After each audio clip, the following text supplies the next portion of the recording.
When I came to the meeting tonight, I wasn't quite sure what I was coming to. When I came through the door, I was left in no doubt at all. It was entitled Jesus and Muhammad, and thank you for putting Jesus first. I'm sure you will accept that you did not put the case for Christianity as a Christian book put it. I'm sure you would, and that I can understand in an audience of this kind of was already persuaded towards the Muslim way of thinking. Indeed, I would say that I, as an individual, would respect the Quran.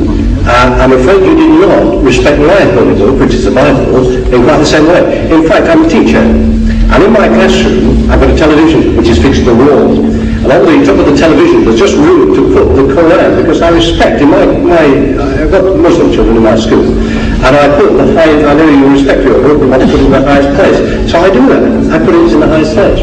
Now, what I'm saying to you is this: you've not really given, in my opinion anyway, the Christian loving and forgiving, these are the two essential things, although you denigrate forgiveness for some reason, as highly as I would.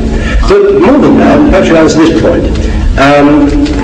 Muhammad, you talked a lot about Jesus, you talked a lot about our holy book. We're not talking much about Muhammad, or indeed the Quran too much, that's the missionary aspect of it.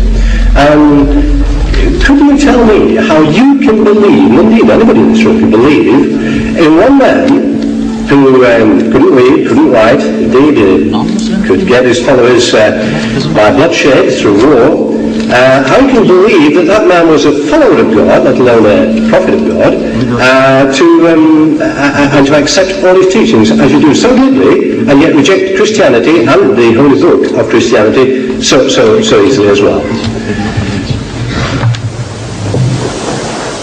You see, you have thrown in so many things in this little contribution of yours, that how can we believe in a man who was illiterate and who by bloodshed, who had spread his faith, converted the people.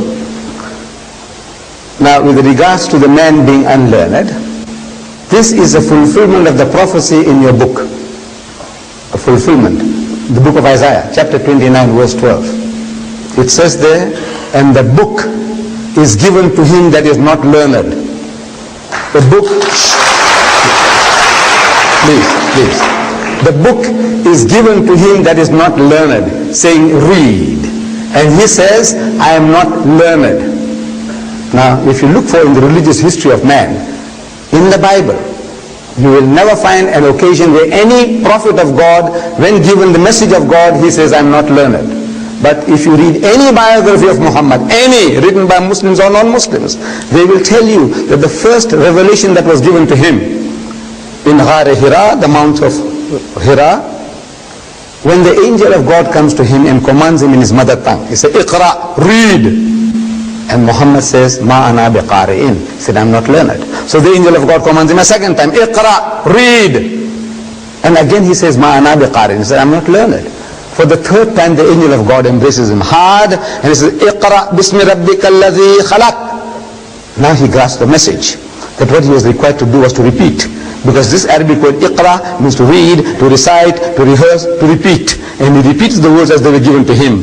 Iqra bismi rabbika alladhi khalaq. Read in the name of thy Lord and Cherisher who created. Khalaq al-insana min alaq. So he who created man from a mere clot of congealed blood. Iqra wa rabbuka al-akram. So read and thy Lord is most bountiful. So he says, Iqra wa rabbuka al-akram. So allazi allama bil kalam. So he who taught the use of the pen. So he says, allazi allama bil kalam. So allama al-insana ma lam ya'lam. Taught man that which he knew not. The very fact that the man is unlearned is a proof that this book is a book of God. You misunderstand.